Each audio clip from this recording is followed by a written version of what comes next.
Hello everyone, स्वागत है आप सभी का आपके अपने YouTube channel determination study platform में। आज की इस वीडियो में सीयूटी यूजी 2024 के लिए जनरल टेस्ट की बात करने वाले हैं। जनरल टेस्ट में हम लोग जीके के इम्पोर्टेंट क्वेश्चंस को देखेंगे, ठीक है। तो आप सभी के जीके में जहाँ से भी क्वेश्चन बनते हैं, जैसे हिस्ट्री हो गया, पॉलिटी हो गया, इकोनॉमी हो गया, जियोग्राफी हो गया, इन सारे सब्जेक्ट से हम चुन चुन करके क्वेश्चन को लेकर के आते हैं इस चैनल के माध्यम से। इस चैनल को आप सब्सक्राइब कर लीजिए और चैनल पर विजिट जैसे ही आप करेंगे, लगातार बहुत सारी वीडियोस आप लोगों को मिल जाएंगे जहां पे आपकी तैयारी बहुत जोरों शोर से कराई जा रही है। सारे क्वेश्चन आप सभी के लिए बहुत महत्वपूर्ण है। एक एक क्वेश्चन को सुनते जाइएगा, सुनने मात्र से ही प्रश्न आपके तैयार हो जाएंगे। तो ध्यान से बिना वीडियो स्किप किए हुए पूरी बात को अगर आप सुनते हैं तो आपके क्वेश्चन जो है दिमाग में बैठ जाएंगे, ठीक है। तो एक एक क्वेश्चन को मैं बहुत अच्छे तरीके से बताते हुए चलूँगा, ध्यान से आपको पूरी वीडियोज़ को देखना है। पहले प्रश्न की बात करते हैं दोस्तों, इंपॉर्टेंट प्रश्न है, इतिहास का प्रश्न है। पहला प्रश्न बहुत महत्वपूर्ण है। पहला प्रश्न है कि भारत की प्रथम महिला शासक बनी थी, ठीक है। महिला शासक की बात कर रहा है, जो भारत की प्रथम महिला शासक बनी थी वो कौन थी।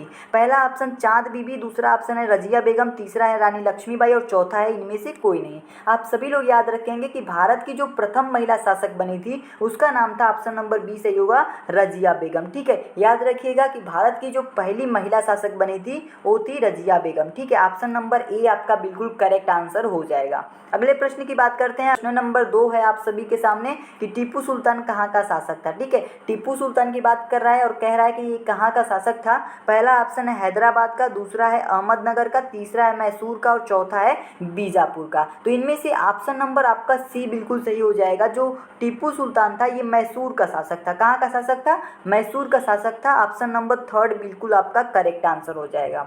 अगले प्रश्न की बात करते हैं। अगला प्रश्न आप सभी के सामने है। प्रश्न है कि भारत में प्रथम मुस्लिम आक्रमणकारी था, ठीक है।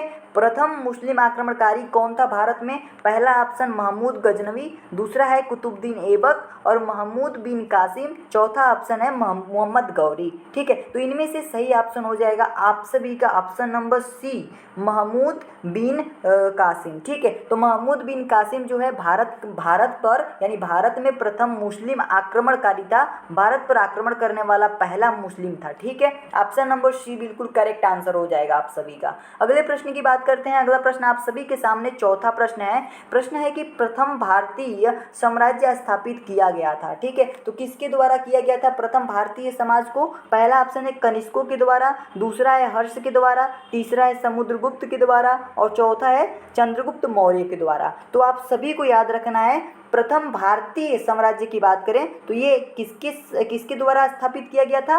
ऑप्शन नंबर डी सही होगा, चंद्रगुप्त मौर्य के द्वारा ये स्थापित किया गया था भारतीय साम्राज्य, ठीक है। तो भारतीय साम्राज्य जो है ये चंद्रगुप्त मौर्य के द्वारा स्थापित किया गया था। ऑप्शन नंबर डी आपका बिल्कुल करेक्ट आंसर होगा। अगले प्रश्न की तरफ चलते हैं। अगला प्रश्न आप सभी देखेंगे, विख्यात सोमनाथ मंदिर को किसने नष्ट किया, ठीक है। ये प्रश्न है कि सोमनाथ मंदिर को जो है किसने नष्ट किया था अपने आक्रमण के द्वारा?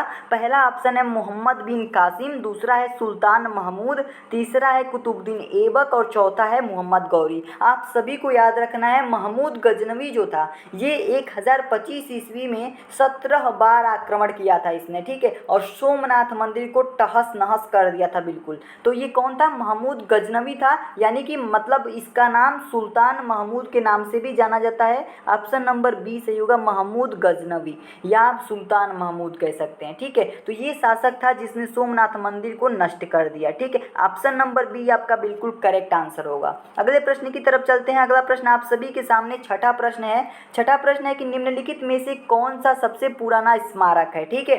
निम्नलिखित में से कौन सा सबसे पुराना स्मारक है? पहला ऑप्शन है कुतुब मीनार, दूसरा है ताजमहल, अजंता गुफाएं और खजुराहो। इनमें से सही ऑप्शन हो जाएगा आप लोगों का ऑप्शन नंबर सी, अजंता की गुफाएं जो है ये सबसे प्राचीन जो है स्मारक है, ठीक है। सबसे प्राचीन स्मारक अजंता की गुफाएं हैं। ऑप्शन नंबर सी बिल्कुल करेक्ट आंसर होगा।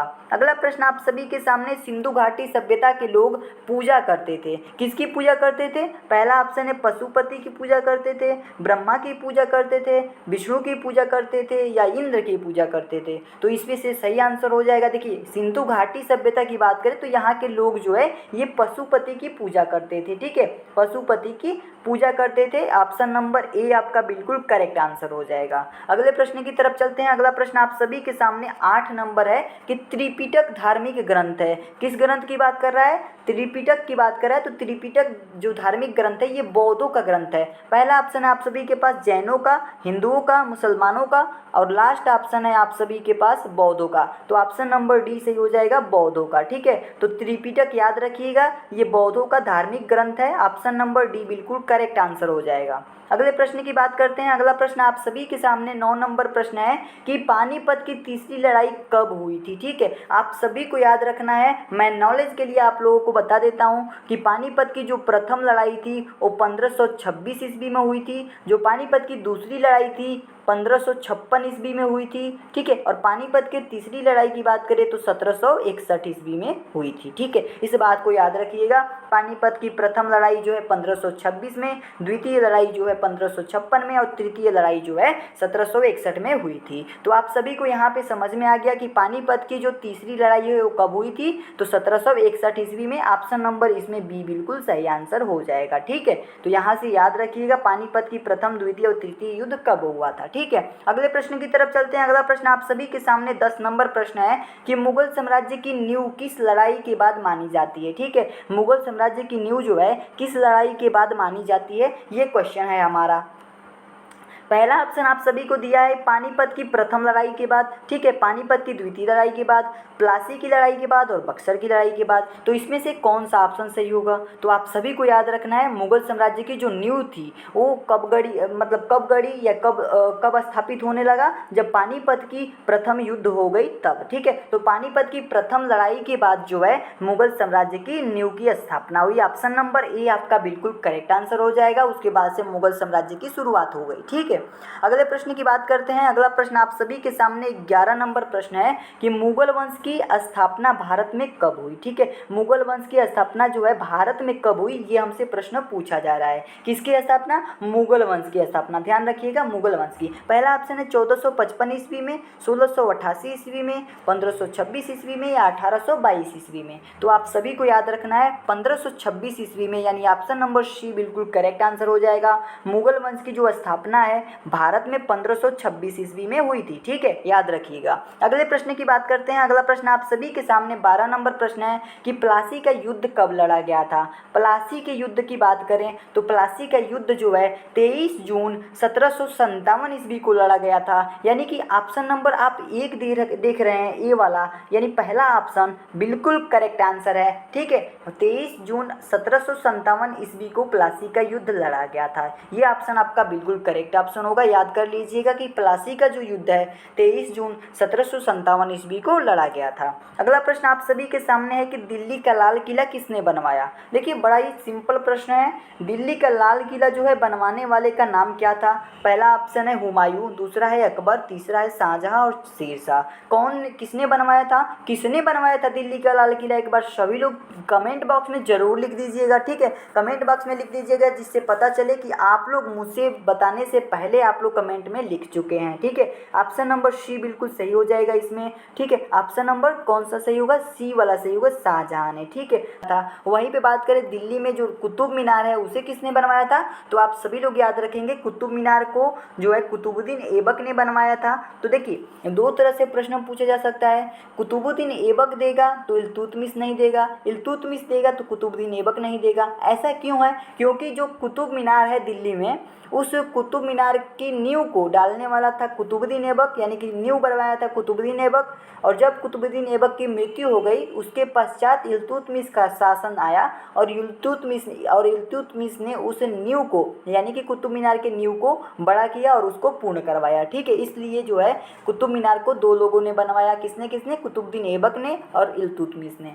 14वें प्रश्न की बात करते हैं। 14वां प्रश्न आप सभी के सामने, शिवाजी के प्रशासन में पेशवा किसे कहा जाता था। ठीक है, पहला ऑप्शन है रक्षा मंत्री को, ठीक है, धार्मिक मामलों का मंत्री को, मुख्यमंत्री को और न्याय मंत्री को। तो आप सभी को याद रखना है शिवाजी के शासनकाल में जो है पेशवा कहा जाता था मुख्यमंत्री को। ऑप्शन नंबर सी आपका बिल्कुल करेक्ट आंसर हो जाएगा। मुख्यमंत्री को जो है पेशवा बुलाया जाता था, यानी पेशवा कहा जाता था। अगले प्रश्न की बात करते हैं। अगला प्रश्न आप सभी के सामने 15 नंबर है वियना संधि सम्मेलन कब हुआ? ठीक है, 15 नंबर प्रश्न है कि वियना संधि सम्मेलन जो है, वियना सम्मेलन जो है कब हुआ था? तो पहला ऑप्शन है 1915 ईस्वी में, 1820 ईस्वी में, 1815 में और 1920 में। आप सभी लोग याद रखिएगा कि वियना सम्मेलन जो है 1815 ईस्वी में हुआ था। ऑप्शन नंबर सी बिल्कुल करेक्ट आंसर हो जाएगा। ठीक है, 1815 ईस्वी में जो है वियना संधि हुआ था। अगले प्रश्न की बात करते हैं। अगला प्रश्न आप सभी के सामने 16 नंबर है कि किस देश को यूरोप का मरीज कहा जाता है? किस देश को यूरोप का मरीज कहा जाता है? पहला ऑप्शन है फ्रांस को, जर्मनी को, इटली को, तुर्की को। आप सभी को याद रखना है, ठीक है, आप सभी को याद रखना है तुर्की देश को जो है यूरोप का, यानी यूरोप का जो है मरीज कहा जाता है। आप सभी लोग इसे याद रखेंगे। ठीक है, अगले प्रश्न की बात करते हैं। अगला प्रश्न आप सभी के सामने 17 नंबर प्रश्न है कि जर्मनी का एकीकरण कब पूरा हुआ? कौन सा प्रश्न है कि जर्मनी का जो है एकीकरण कब हुआ था? आप सभी लोग 10th क्लास में पढ़े होंगे। ठीक है, तो जर्मनी के एकीकरण की बात की जाए तो ये हुआ था 1871 ईस्वी में। ऑप्शन नंबर डी बिल्कुल करेक्ट आंसर हो जाएगा। 1871 ईस्वी में जो है जर्मनी का एकीकरण हुआ था। ठीक है, ये ऑप्शन आपका करेक्ट ऑप्शन होगा। अगला प्रश्न आप सभी के सामने 18 नंबर प्रश्न है कि एक्ट ऑफ यूनियन किस वर्ष पारित हुआ?